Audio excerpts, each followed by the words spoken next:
बिस्मिल्लाहिर्रहमानिर्रहीम। अस्सलामु अलैकुम वरहमतुल्लाहि वबरकातुहू। मोहतरम सामिईन, ज़कात अल्लाह का हुक्म है और ज़कात के बारे में ये मसला भी है कि ज़कात जिस पर फ़र्ज़ होती है उसके लिए ज़रूरी है कि वह मुस्तहिक़ीन तक पहुँचाए, तो फिर उसकी ज़कात अदा होगी।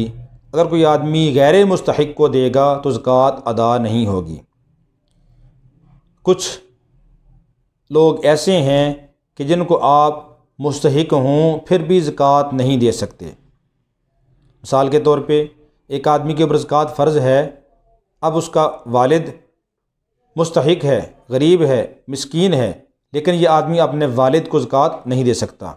इसी तरह अपने से ऊपर जितने हैं, यानी अपने जो असूल हैं कि आदमी अपने बाप को, दादा को, परदादा को, लकड़दादा को, इनको ज़कात नहीं दे सकता। अपनी माँ को, नानी को, पड़नानी को, इनको ज़कात नहीं दे सकता। इसी तरह आदमी साहिब निसाब है लेकिन इसका कोई बेटा या इसका पोता वो गरीब मिस्कीन है तो वो उनको ज़कात नहीं दे सकता। यानी जो फ़रोग़ जितने भी हैं, अपना पोता है, पड़पोता है या उसका बेटा आगे है, उनको भी ज़कात नहीं दे सकता। इसी तरह अपनी पोती है, पड़पोती है या अपनी बेटी है, अपनी नवासी है, उनको भी ज़कात नहीं दे सकता। हाँ, आदमी अपने भाई को या अपनी बहन को अगर वो मुस्तहिक़ हैं तो उनको ज़कात दे सकता है। यानी अपने असूल और फ़रोग़ इनको ज़कात नहीं दे सकता, बाकी इसके अलावा जो रिश्तेदार हैं उनको ज़कात दी जा सकती है।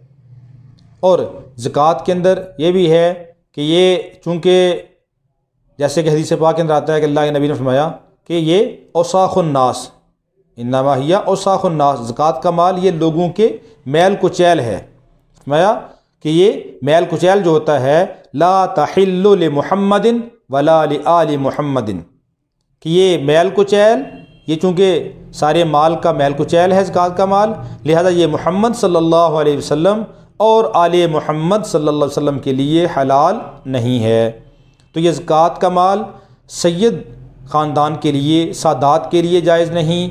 इसी तरह जो आले अली हैं, आले अब्बास हैं, आले अक़ील हैं, आले जाफ़र हैं, यानी बनी वो अब्दुल मुत्तलिब के जो हैं, बनी हाशम हैं, बनी अब्दुल मुत्तलिब हैं, उनको ज़कात देना जायज़ नहीं।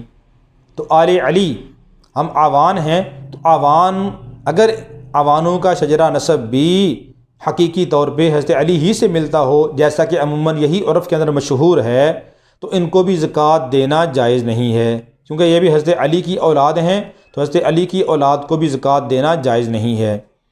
तो फिर फ़ुक़हा ने ये सूरत लिखी है कि अगर खुदा न ख़ास्ता अगर आवान के अंदर, आवान लोगों में जो हमारी बरादरी है, इसके अंदर भी बहुत सारे मुस्तहिक़ लोग हैं, तो उनकी फिर कैसे कफ़ालत की जाए?